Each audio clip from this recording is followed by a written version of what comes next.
ERG mode is one of the best tools in cycle training, but if you're relying on it too much, it could be holding you back in ways you don't realize.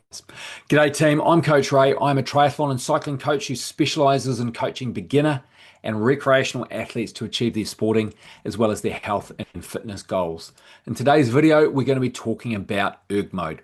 Now, ERG mode can be a really beneficial tool, and this isn't an anti-ERG mode rant, but ERG mode is a tool and it should only be used as a tool, not the be all and end all. It's great for structure, it's great for hitting numbers, but at the end of the day, the problem is when it becomes your default and you're using it all the time. It feels efficient, it's controlled, and it allows you to hit your targets perfectly. But at the end of the day, riding out in the real world, and as you can see in Ironman 70.3, the real world was cold, it was wet, it was miserable, it had wind coming in. All those things have an effect on your cycling performance, as opposed to riding indoors when the trainer is in ERG mode and everything is dialed in and comes out perfectly.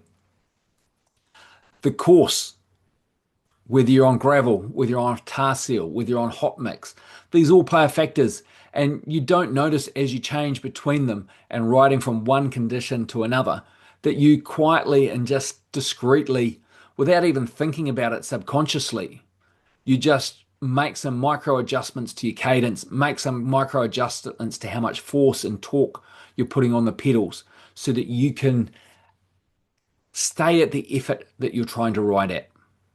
You might be getting fitter with ERG mode, but you're not becoming a better cyclist when you're using it. Is ERG mode helpful or is it limiting you? ERG mode gives you that perfect power, but cycling is never perfect. Outdoors, the power is messy and it's constantly changing for those reasons I mentioned before. You're not practicing how to adjust your effort when you're using ERG mode. You just get dialed in, and regardless of what cadence, regardless of what you're doing, the smart trainer locks you into that power and adjusts that resistance to keep you on track. But you're not practicing how to adjust your effort. Using ERG mode can help hide various weaknesses, especially around pacing, especially around control. What looks good indoors doesn't always translate well to outdoor riding.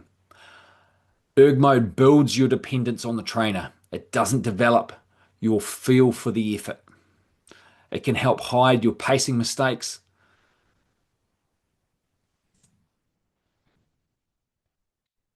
Pacing is a skill. It's not a setting you just press or click a setting on your computer or your smart trainer, your head unit on your phone, and get dialed in.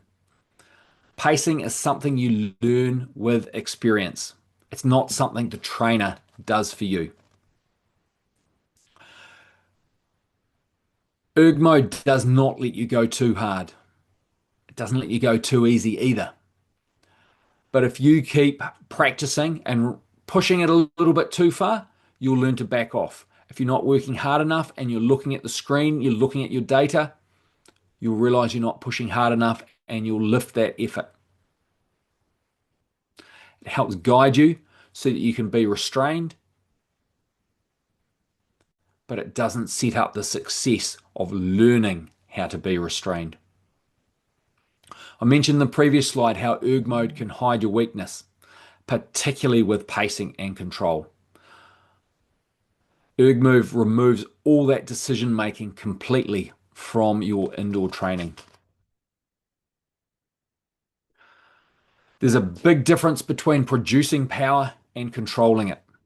Outdoors, holding power is something that you need to actively do to stay on top of it.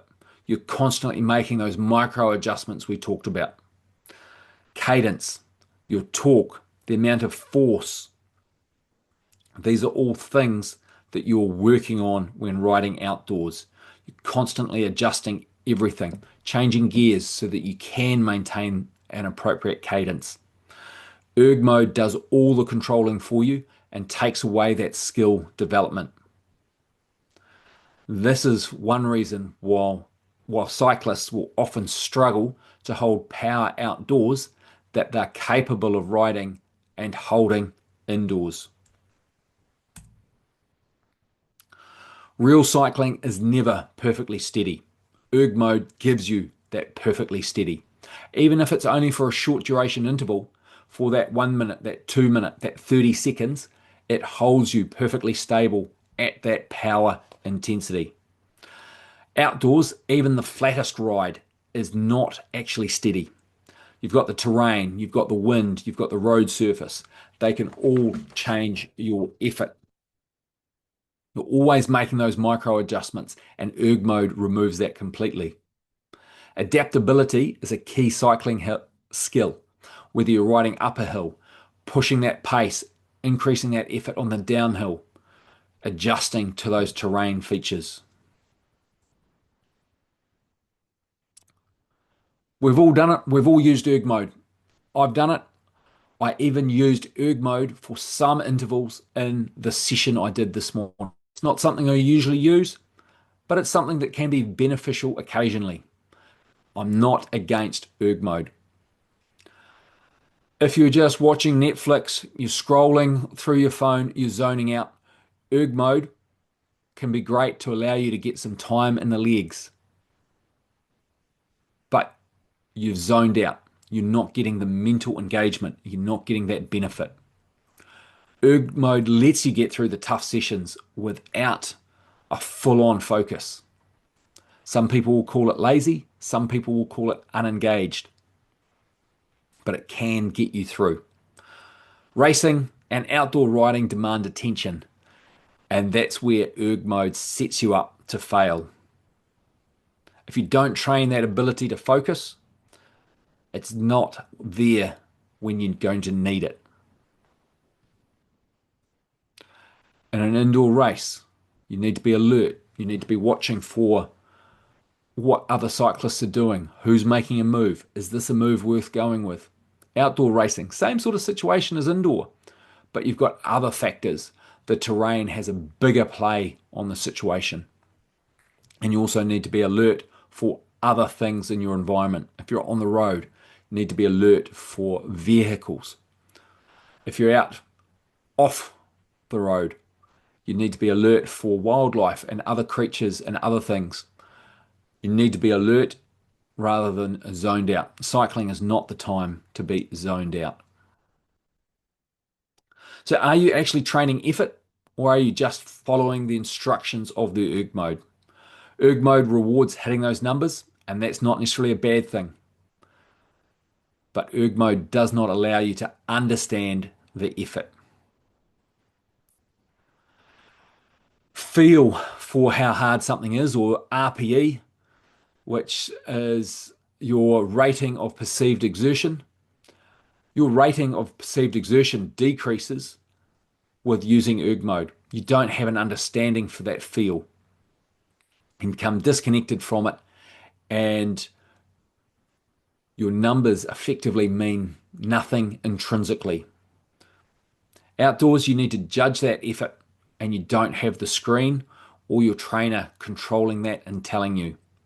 This is where races are won or lost. And I'm not talking about being first across the line. I'm talking about achieving your goals. That is winning to me. Hitting your targets, achieving your goals. That is success. Don't ditch erg mode. Use it intentionally though. Use it when you need to for key selected sessions. Now, today's session was the first time I've used erg mode since 2023. I used it on the same session I used way back then.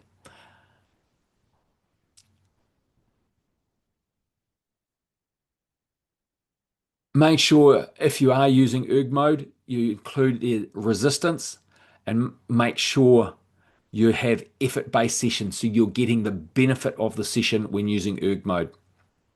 Practice holding that power yourself and switch off, disconnect from that erg mode more often than you use it. Use sessions that encourage a variety of cadences, a variety of changes in effort, a variety with surges. Train the skill, not just the numbers. Train smarter indoors by using a platform like Velocity. If you're training indoors, this is exactly how we approach it at Quick Kiwi. Velocity is not passively riding in ERG mode. It's interactive. I'm there on the screen with you. We have 2 live sessions each week. Tuesdays, 45 minutes or less. Thursdays, about 60 minutes. Sometimes a little bit more, sometimes a little bit less. These are squad-based sessions where you ride with me and we ride the session together.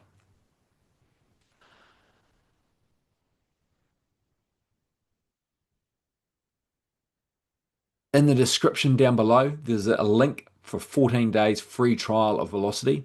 And if you can't make our live sessions every Tuesday and Thursday morning New Zealand time, there's over 300 workouts available on demand for you to ride at a time of your choosing. If you want to experience this properly, try it free for 14 days. The link is in the description down below.